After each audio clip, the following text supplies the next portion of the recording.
Elle est terminée. Ah, elle vient de se terminer. Bon. Qui était consacrée à Jean-Paul Gaultier et Stéphane Quélian au musée de la chaussure à Romans. Et tu disais, je disais que je vous invitais à aller voir ce musée. Je commence par le milieu de mon propos, mais oui, il y a un magnifique musée de la chaussure, puisque c'est un petit peu mon sujet. Vous allez comprendre pourquoi. Oui, merci. Magnifique musée, un des plus beaux d'Europe. J'ai envie de même dire le plus beau d'Europe. Après, il faut traverser l'Atlantique pour trouver quelque chose d'équivalent.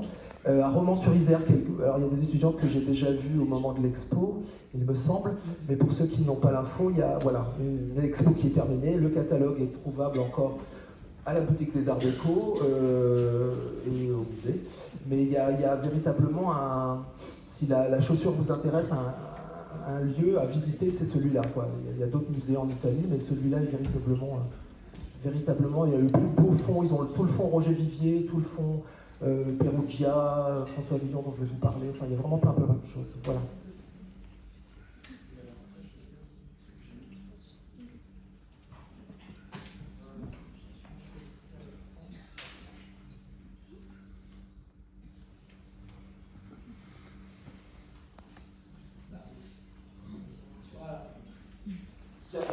Déjà merci pour l'invitation, je commence par la politesse et puis merci à vous d'être là.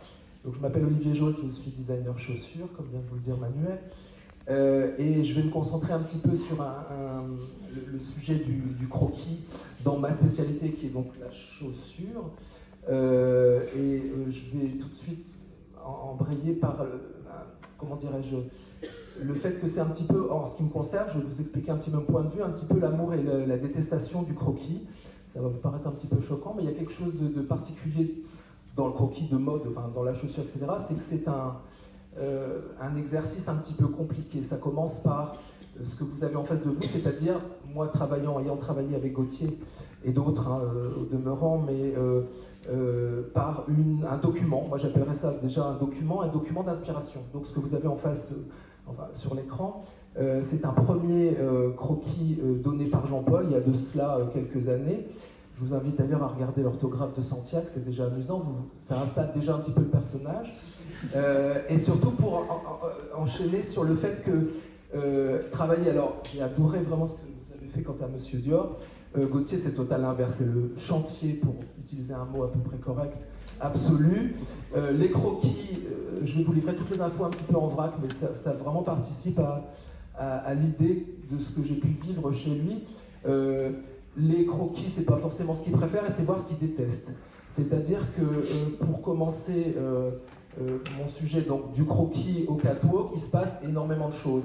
Et chez Gaultier, par exemple, le croquis, alors il y a du croquis évidemment, c'est une maison de couture. Là, c'est un modèle qui avait été demandé, enfin, en tous les cas, amené sous forme d'un gribouillage un petit peu sommaire, avec quelques annotations, alors pour le coup c'est un peu la même chose que Monsieur Dior à l'époque, mais beaucoup plus foutraque, beaucoup plus en vrac, beaucoup plus à la louche, et à vous de vous démerder. Donc c'est un petit peu pour ça que je vous dis que c'est un peu l'amour et la haine, parce que ce document, celui que vous avez en face de vous, c'est un document d'inspiration, enfin d'intention, on va dire. Ça veut dire que vous avez un monsieur en face de vous qui dit « bah tu vois, j'ai envie d'un truc, machin, mais ça sera une Santiago, mais avec un G, un U, un E à la fin, mais pas une Santiago ». Enfin, c'est tout un petit peu tout l'effet que ça peut faire de recevoir ce document. Le résultat est différent, parfois. Le résultat est, comment dirais-je, conforme très peu souvent, mais en tous les cas, enfin, quant à cette expérience-là, ça donne ça. Donc je vais commencer par continuer sur... Là, vous avez donc le croquis, et là, ça va bien passer. C'est là, voilà. Et voilà le résultat. Bon, vous voyez, c'est pas véritablement la même chose. Il m'avait parlé de Santiago, on se retrouve avec un escarpin. Après, vous avez une botte, mais qui n'avait pas le talon d'une Santiago. Vous avez ces fameuses franges. Alors, pour ceux qui s'intéressent, vous allez comprendre. Il était question de franges en cuir et de... je pourrais dire, de jeans, etc. On s'est retrouvé avec de la soutache. La soutache, c'est de la passementerie, enfin, vous connaissez pour ceux ce que c'est.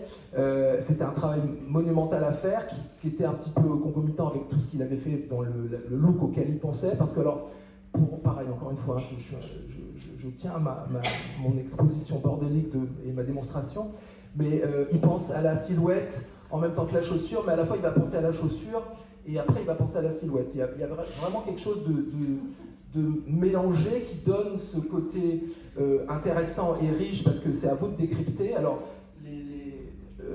comment dirais-je, maisons de couture et les gens aux ateliers sont en charge de décrypter, mais à la fois, moi, ça me revenait à moi d'avoir à décrypter ce qu'il voulait. Donc, de quoi il m'a parlé? De franges en jean, en cuir, tata. Puis tout d'un coup, quand je lui amène les trucs, donc voilà. Ça, c'est vraiment le premier sujet. Et je continue sur un autre là, et on passe à une autre collection. Je n'ai pas le croquis d'origine.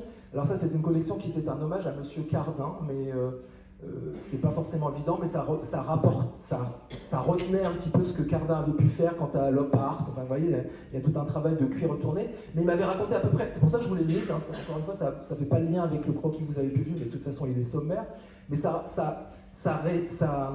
comment dirais-je, ramène à ce qu'il m'a exprimé. Il m'a raconté exactement la même chose. Tu vois, je veux une Santiago avec des franges, mais qu'elles aient l'air un peu retournées et que ça fasse un effet un petit peu visuel. Donc voilà le résultat. C'est aussi un petit peu ça, l'intérêt et le désintérêt. Et ce que je vous disais au tout début, c'est mon amour et ma haine.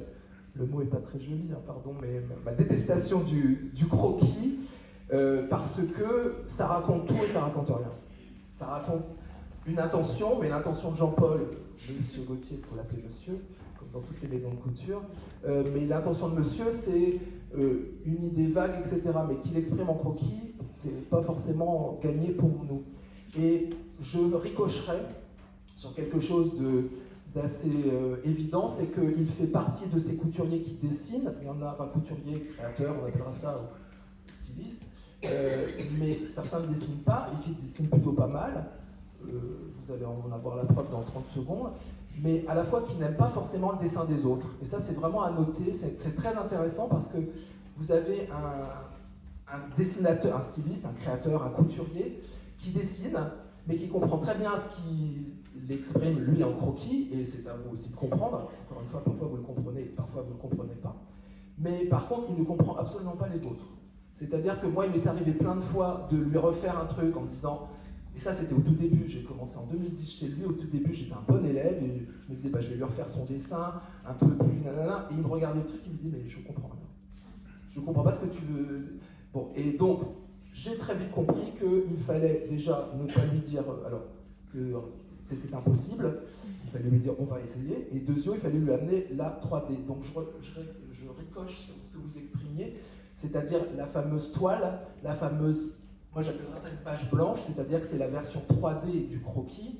Et nous, dans la chaussure, on appelle ça une coquille. Voilà, c'est une impression, enfin une forme de pied, de forme de chaussure, je devrais dire plutôt, pas de pied, en tous les cas de la forme qu'on a voulu donner au pied, en plastique blanc sur lequel on redessine. Voilà, donc je n'ai pas forcément l'illustration pour ça, mais la toile, la coquille, et la coquille étant la version un petit peu secondaire, et après la coquille, il y a le développement d'un patronage, puis d'un prototype.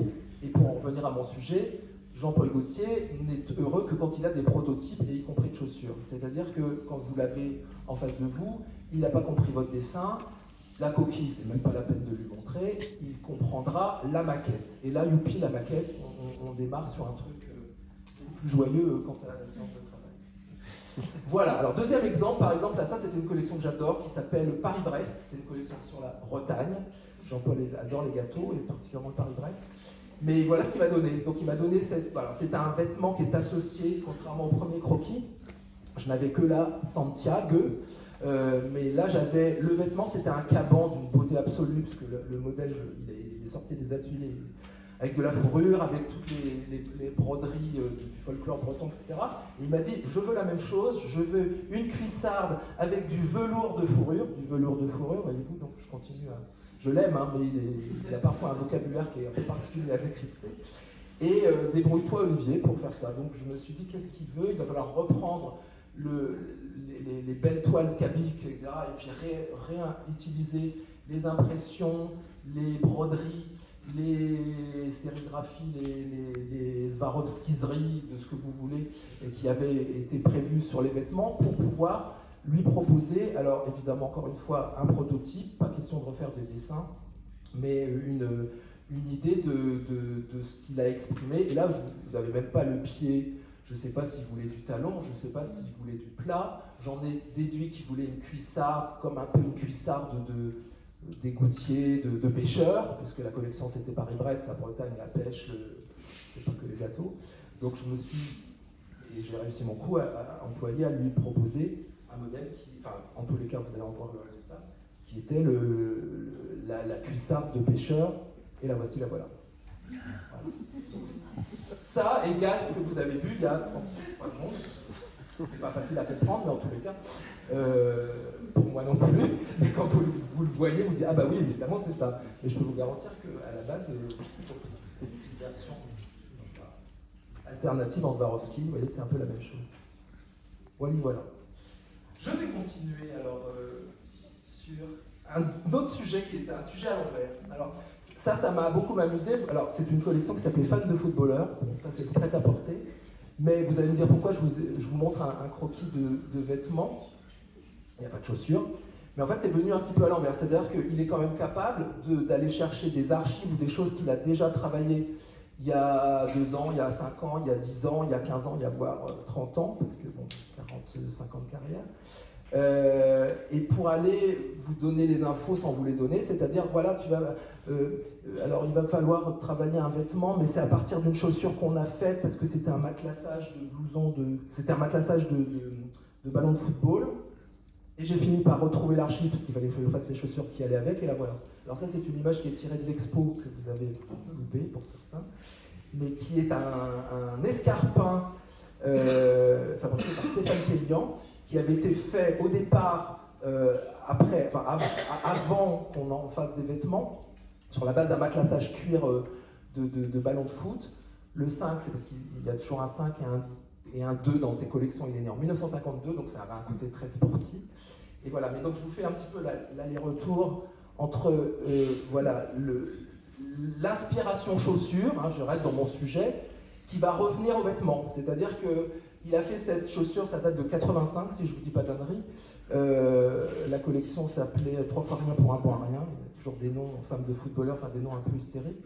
Mais il y a comme ça une folie d'aller chercher des inspirations chaussures pour en refaire des vêtements, et d'aller chercher des vêtements pour en faire des inspirations chaussures. Je peux pas vous montrer, par exemple, ce qu'on a exposé au musée de la chaussure de Romans, mais il s'est inspiré, par exemple, de chaussures de danse traditionnelle irlandaise qu'on appelle les gillies. Pour ceux qui savent ce que c'est des petites découpes comme ça, avec les lacets qui passent, etc. Et il en a fait des manches de vêtements, il en a fait des dos de pantalons. Enfin, il y a vraiment, voyez-vous, quelque chose dans... Voilà, je m'éloigne un peu de l'idée du dessin, mais en tous les cas, de l'expression globale. Je te fais un dessin d'un blouson, mais c'est inspiré d'une chaussure, et je te fais un dessin d'une chaussure, mais c'est inspiré d'un vêtement. Alors ça sera mon avant-dernier, presque dernier sujet. C'est toujours la fameuse Santiago, voilà, avec un S cette fois-ci. Et c'est l'idée de la cage. Donc vous savez que la cage, dans l'univers de Gaultier, c'est quand même un truc qui est récurrent. Il en a fait au tout début. L'inspiration est assez multiple. C'est vraiment les squelettes des vêtements crinoline, etc., associés à tout l'univers un petit peu SNM. Enfin, il y a plein de choses. Et il vous balance ce croquis-là en vous disant oui, tu vas me faire une carcasse de Santiago, c'est pas la même orthographe, découpée, mais il va falloir voir que ça ressemble un petit peu à une cage, puisque Dancing with the Santiago cage voulait dire que tu fais un truc à la cage, mais façon Santiago. Et je vais vous montrer le résultat. Voilà le résultat. Alors ça n'a strictement rien à voir, ça n'a plus la forme d'une Santiago, c'est vraiment pour vous exprimer le fait qu'on part d'un croquis et vraiment mes respects, mais pour moi finalement le croquis c'est un départ de rien, et où c'est un départ de tout, c'est-à-dire que peut-être que chez Monsieur Dior, le croquis devait être chez Lagerfeld, je crois que c'était aussi comme ça chez Chanel, il y avait un truc, voilà, vous ai-je bien exprimé.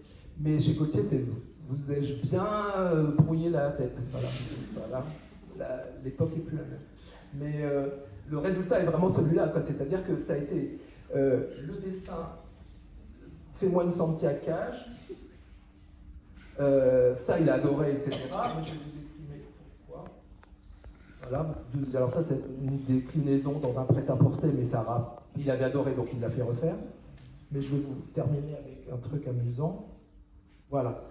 En fait, ce que vous voyez là est inspiré de ça. Et je vous l'ai même amené. C'est un modèle, pour ceux qui connaissent, d'un certain François Villon, donc on reste dans la chaussure, qui est un grand bottier qui a inventé, enfin qui a véritablement amené la botte sexy en élastique, plus le sabot un petit peu chic, etc. C'était un nom, c'était une adresse en France et à Paris. Enfin, il y avait des boutiques de par le monde, mais c'était énorme.